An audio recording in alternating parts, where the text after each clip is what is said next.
নমস্কার বন্ধুরা, 16ই ফেব্রুয়ারি 2026। আজ আমি যা বলতে যাচ্ছি তা শুনে আপনার পায়ের তলার মাটি সব সরে যেতে পারে। আপনারা দেখছেন বাংলার কৃষক চ্যানেল।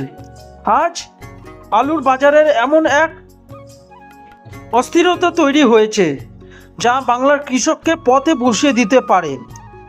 ধূপগুড়ি থেকে হুগলি, ইসলামপুর থেকে মেমুরি, সব জায়গার তথ্য আমার কাছে এসেছে। আপনারা কি জানেন আপনার ঘাম ঝরিয়ে আলুর আজ কেন জলের দামে আপনারা বিক্রি করছেন?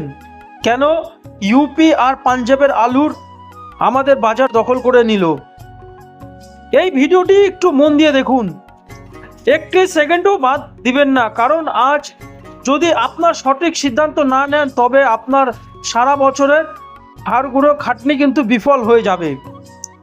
এবার আসুন আমরা এক নজরে দেখি আজকের বাজারের আসল ছবিটা কি। ধূপগুড়ি ও উত্তরবঙ্গ, এখানে নতুন আলুর আমদানি কিন্তু কম নয়, কিন্তু দাম 950 থেকে 980 টাকার মধ্যে ঘোরাফেরি করছে। চাষিরা আশা করেছিলাম দাম 1000 টাকার পার, কিন্তু আড়তদাতারা আজ অন্য কথা বলছেন। হুগলি ও তারকেশ্বর, দক্ষিণবঙ্গের অবস্থা আরও অকারণ হয়ে গেছে। সেখানে 720 থেকে 750 টাকা কুইন্টাল। ভেবে দেখুন, বাজারের দাম, সারের দাম, লেবারের খরচ সব দিয়ে এই দাম বিক্রি করলে চাষিরা কি একবেলা ভাত জুটবে? এবার আমি ইসলামপুর ও বর্ডার এলাকার কথা বলছি আপনাদেরকে। ইসলামপুরের 780 থেকে 910 টাকার দর চলছে। বর্ডারের আলু আটকে আছে। বাংলাদেশের বর্ডার কি খুলবে, নাকি আমাদের আলু দেশেই পচে শেষ হবে? তো বন্ধুরা, আসল খেলাটা হচ্ছে অন্য জায়গায়। ইউপি আর পাঞ্জাব এবার আলুর রেকর্ড ফলন হয়েছে। সেখানে দাম কত জানেন? মাত্র 500 থেকে 600 টাকা। সেই সমস্ত আলু যখন আমাদের বাংলার বাজারে ঢুকে পড়ছে তখন আমাদের চাষিরা মার খাচ্ছেন। বাংলাদেশে এখন বলছেন তারা আমাদের থেকে আলু নেবে না। কেন নেবেন না? তাদের নিজেদের দেশের নাকি এবার ফলন ভালো। তার মানে কি আমাদের বাংলার আলু এবার সাপ ভর্তা হবে? আমি আজ আপনাদের বলবো এর পিছনের আসল কারিগর কারা। সিন্ডিকেট কি সক্রিয় হয়ে গেছে? আরও দাদারা কি আপনার আলুর কম দামে কিনে পরে হিমঘরে রেখে লাখ লাখ টাকা কামাবে? চাষি ভাইদের একটা কথা বলি, যারা ব্যবসার কথা ভাবছেন, যদি আমাদের আলুর মান ভালো হয় তবে নেপাল আর ভুটান আমাদের বড় ভরসা হতে পারে, কিন্তু তার জন্য সরকারকে এগিয়ে আসতে হবে। তো বন্ধুরা, আপনারা যারা আমাদের এই ভিডিও দেখছেন, আপনারা কি জানেন আপনাদের এলাকার আজ সঠিক রেট কত আলুর?